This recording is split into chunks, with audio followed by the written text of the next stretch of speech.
अस्सलामुअलैकुम। SMTV global के साथ मैं हूं आमना अनफाल। सबसे पहले शामिल करेंगे news headlines.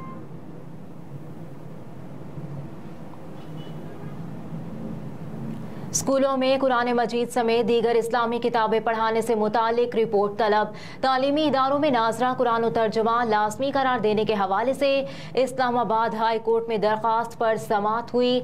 Justice Mohsin Akhtar Kayani और जस्टिस सरदार एजाज इसहाक खान पर मुश्तमिल डिवीजन बेंच ने समाअत की। दरख्वास्त गुजार के वकील ने कहा कि आइन के एक्ट 2017 के तहत पंजाब में नाजरा कुरान तर्जुमा और इस्लामी तारीख पढ़ाना लाजमी है। विफाकी हुकूमत ने अभी तक पास करदा कवानीन पर अमल दरामद नहीं किया। जस्टिस सरदार एजाज इसहाक ने कहा कि वैसे तो तालीमी इदारों में शरिया, इस्लामियात, कुरान, नाजरा सब कुछ पढ़ा रहे हैं। वजारत तालीम के नुमाइंदे ने कहा कि तमाम सरकारी और निजी तालीमी इदारों में नाजरा, कुरान और तर्जुमा पढ़ाया जा रहा है। अदालत ने वजारत तालीम से आइंदा समाअत तफसीली रिपोर्ट तलब कर ली और वजारत तालीम के नुमाइंदे को हिदायत दी कि किस क्लास में क्या पढ़ाया जा रहा है, ये आपने बताना है। इस्लामाबाद हाई कोर्ट ने केस की समाअत 14 नवंबर तक मुलतवी कर दी।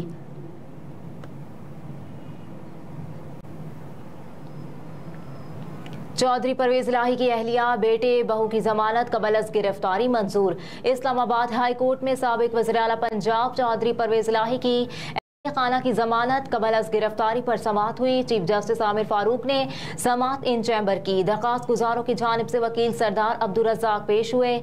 अदालत ने परवेज इलाही की अहलिया बेटे और बहू की 20-20 हज़ार के मचलकों के एवज जमानत मंजूर की। अदालत ने परवेज इलाही की अहलिया बेटे और बहू की 7 रोज के लिए जमानत मंजूर की।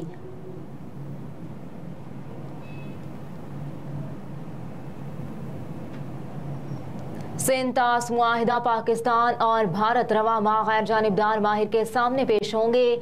ज़राए के मुताबिक भारत की जानिब से पाकिस्तानी दरियाओं पर डैमों की तामीर का मामला 20 और 21 सितंबर को तयशुदा मीटिंग में वियाना में गैर जानिबदार माहिर के एक रुकनी फोरम में सुनाया जाएगा।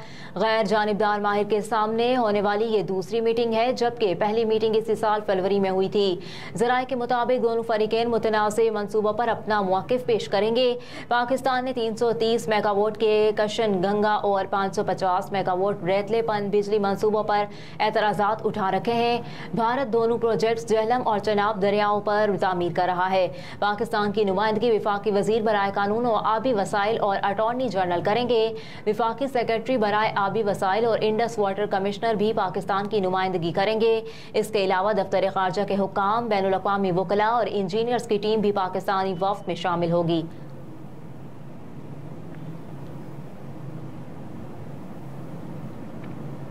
नैब तरमीम पर अदालती फैसले के बावजूद नवाज शरीफ पाकिस्तान आ रहे हैं। रहनुमा मुस्लिम लीग नून और सेनेटर इरफान सिद्दीकी ने कहा कि नैब तरमीम खत्म करने के अदालती फैसले के बावजूद नवाज शरीफ की 21 अक्टूबर को पाकिस्तान आमद के प्रोग्राम पर कोई असर नहीं पड़ेगा। अपने एक बयान में सेनेटर इरफान सिद्दीकी ने कहा कि नवाज शरीफ 21 अक्टूबर को आ रहे हैं।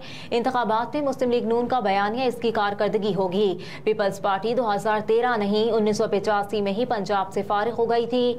2013 के इंतखाबात में आसिफ अली जरदारी सदर, कयानी आर्मी चीफ और निगरान हुकूमत पीपल्स पार्टी की नामजद करदा थी। मजीद कहा कि इंतखाबात के दौरान दूर दूर तक मुस्लिम लीग नून की मदद करने वाला कोई नहीं था। 1988 से 1990, 1993 से 1997 और 2008 के इंतखाबात में पीपल्स पार्टी को पंजाब में शिकस्त हुई थी।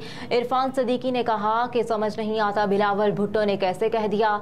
2013 में पीपल्स पार्टी को पंजाब से बेदखल करने की मनसूबाबंदी की गई थी।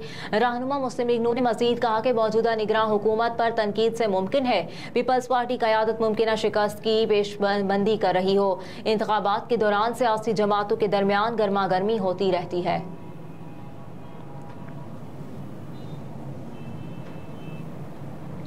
और कौमी टीम वनडे रैंकिंग में दोबारा पहली पोजीशन पर बराजुमान। गुज़िश्ता रोज भारत से एशिया कप के फाइनल में दिफाई चैंपियन श्रीलंका को एक तरफा मुकाबले में शिकस्त देकर 8वीं मरतबा एशिया कप का टाइटल अपने नाम किया।